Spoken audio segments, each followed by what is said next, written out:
We're joined by Patrick Cronin, Asia Pacific Security Chair at the Hudson Institute. Patrick, welcome. So these were Microsoft employees based in China who were being overseen by people here in the United States. Patrick, how did this happen, and what does it say about our security capabilities here in the United States? Well, it says when you're building rapidly a digital system and a set of systems, including just for the Pentagon, Defense Department has 3 million employees. When you're building those kind of systems rapidly, you're relying on a lot of different workers and a lot of different technologies that you may not understand fully what's going into them. In this case, yeah, outsourcing to Chinese tech workers was the wrong thing to do for our Defense Department system. Never should have happened. And yet, because the United States has to rely very heavily on our commercial suppliers, Microsoft is a great corporation, a great company. But like other commercial enterprises, they rely heavily on an international workforce, and that includes Chinese tech workers. We do not have enough trained tech professionals and regional professionals to fully staff some of the universities, some of the governmental programs we need. We need to do a better job at training and educating and ensuring that the requirements rule out allowing China to be the workers who are working on these systems or the technology, providing the technology that goes into those systems. We just heard Secretary Hegseth say no more Chinese involvement in cloud systems, and then Caitlin mentioned in her reporting cybersecurity mindset needs to shift.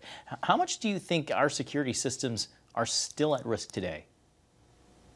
Well, they're very much at risk. The Chinese are also getting better at this, unfortunately. So in the past, they didn't mind being found out, but now with their SALT and Volt Typhoon programs to try to pre-position themselves into our critical utilities, or whether these new Linen and Violet Typhoon programs that are trying to steal espionage and information on targets and on people and information.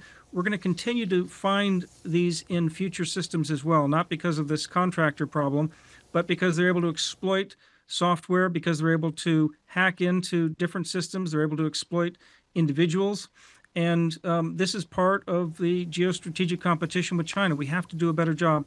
I would remind you that Secretary of Defense James Mattis, in producing the 2018 Defense Department's cloud strategy, was quoted widely as saying that if we fail to adapt at the speed of relevance, we'll forfeit the advantages we had to win World War II.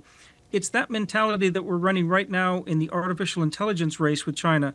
And when you're running that fast with new technologies, you're accepting certain amounts of risk. And that means everything we do today, everything we buy, everybody we train, we're also accepting a certain degree of risk because we're trying to achieve certain milestones of capacity right now and sooner than the Chinese. We don't want to be surprised by China when they can suddenly de-encrypt our secret messages, or when they can hack into our sensitive communication. So there's a balance between accepting some risk, but then constantly being actively trying to find out where those risks exist. So this will not be the last time Secretary Hegseth probably has to go on around the world and say we're going to crack down on this espionage, because Chinese are relentless on this. Yeah, we know the Chinese, but are there other countries or bad actors that you're keeping an eye on?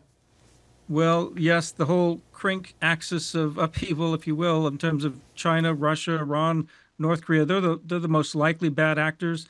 All of them are involved in these issues. North Korea specializes in trying to raise illicit funds so they can fund their weapons of mass destruction. Russia likes to disrupt these programs broadly. And Iran as well is trying to find intelligence on anything related to the Middle East. So all of them are problems, but China has the biggest growing capacity that we have to be concerned about. All right, Patrick Cronin with the Hudson Institute, thank you so much for your expertise on this and for joining us this evening.